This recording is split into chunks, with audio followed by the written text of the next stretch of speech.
अस्सलाम वालेकुम, मैं हूं doctor Saad and welcome to farming protocol. Commercial feed के रेट्स मकई और सोयाबीन जो कि इसके मेन अज्जा हैं, इनके रेट्स बढ़ने की वजह से पोल्ट्री फीड दिन ब दिन मजीद महंगी होती जा रही है। तो इंशाल्लाह आज की इस वीडियो में एक तो आपको रेट के मुतालिक इन्फॉर्मेशन और इसके साथ साथ देसी फार्मिंग के अंदर आप देसी फीड को किन किन महीनों में इस्तेमाल कर सकते हैं ताकि आपका फीड का खर्चा बच जाए, क्योंकि पोल्ट्री की फार्मिंग के अंदर 70% जो इन्वेस्टमेंट है वो आपकी फीड के ऊपर होती है। तो इंशाल्लाह आज की वीडियो में आपको इसकी मुकम्मल डिटेल देंगे, तो इंशाल्लाह वीडियो निहायत इन्फॉर्मेटिव साबित होगी। वीडियो को पूरा देखिएगा।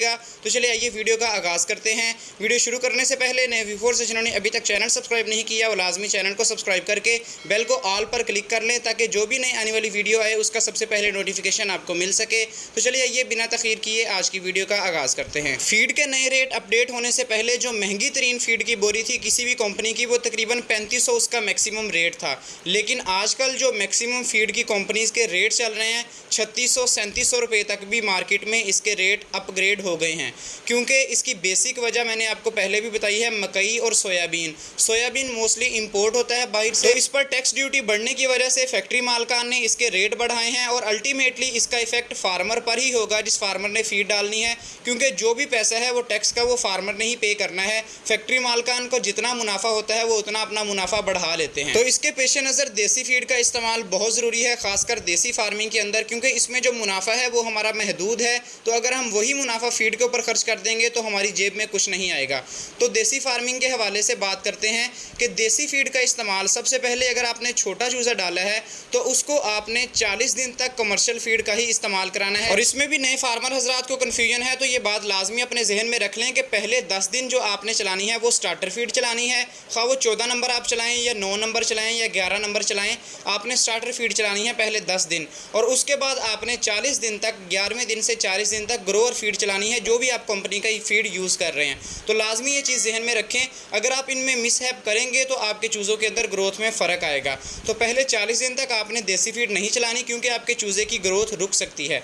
तो 40 से 45 दिन के बाद जो देसी फीड का फार्मूला है उसकी वीडियो आपको नीचे डिस्क्रिप्शन में लिंक भी मिल जाएगा। चैनल पर वीडियो मौजूद है, वो आप वीडियो के अंदर जो इंग्रेडिएंट्स आपको बताए गए हैं देसी फीड के, वो आप मंगवा कर सस्ते दामों में ख़रीद कर अपने फार्म्स के अंदर चला सकते हैं। और इसको आपने कब तक चलाना है ये भी अहम तरीन बात है। तो अगर तो आप मुर्गा पाल रहे हैं देसी फीड के ऊपर, उसको 1 किलो 1.5 किलो करके सेल करना है, तो आप उसको देसी फीड ही चलाएंगे जब तक आप उसको 2 माह या 2.5 माह तक तैयार करेंगे। लेकिन अगर आप मुर्गी तैयार कर रहे हैं अंडों के पर्पज़ के लिए, तो उसमें आपने ये फीड 4.5 माह तक चलानी है, क्योंकि 5वें महीने में मुर्गी अंडा शुरू कर देगी। तो अंडा शुरू करने से पहले आपने जो 13 नंबर फीड है अंडे वाली, उसका स्टार्टर जो है वो आपने शुरू करवा देना है। वो आपने तकरीबन 16 से 18 हफ्ते के दरमियान शुरू करवा देना है। और उसके बाद जैसे जैसे आपकी मुर्गी अंडा देने की स्टेज पर आएगी, 30% अंडा देगी, फिर बाद में 50% तक अंडा आ जाएगा, तो आपने उसके बाद जो लेयर फीड है ग्रोवर के नाम से वो आपने चलानी है। तो ये बात लाजमी जहन में रखें कि जो अंडा देने वाली मुर्गी है उसको अगर आप कमर्शियल फीड का इस्तेमाल करेंगे तो अंडों की पैदावार में बेहतरी आएगी, क्योंकि उसके अंदर इंग्रेडिएंट्स पूरे हैं। लेकिन अगर आपने उसमें भी अपना खर्चा कम करना है तो एक टाइम आप अंडों वाली फीड डाल दें और एक टाइम आप जो देसी फीड चला रहे हैं वही डालें। और इंशाल्लाह लेयर जो देसी फीड है उसका भी मैं मुकम्मल फार्मूला शेयर करूंगा नेक्स्ट 1-2 वीडियोस के अंदर, ताकि जिन भाइयों ने देसी फीड का इस्तेमाल करना है अंडे लेने के लिए, तो तमाम अंडा देने के लिए जो ज़रूरी अज्जाएँ हैं मुर्गी को, वो उसके अंदर फीड के अंदर मुकम्मल शामिल किए जाएँ ताकि उसकी अंडों की पैदावार में कमी ना आए। तो इंशाल्लाह लेयर फीड का फार्मूला भी जल्द शेयर करूँगा ताकि तमाम फार्मर हजरात उससे फ़ायदा उठा सकें।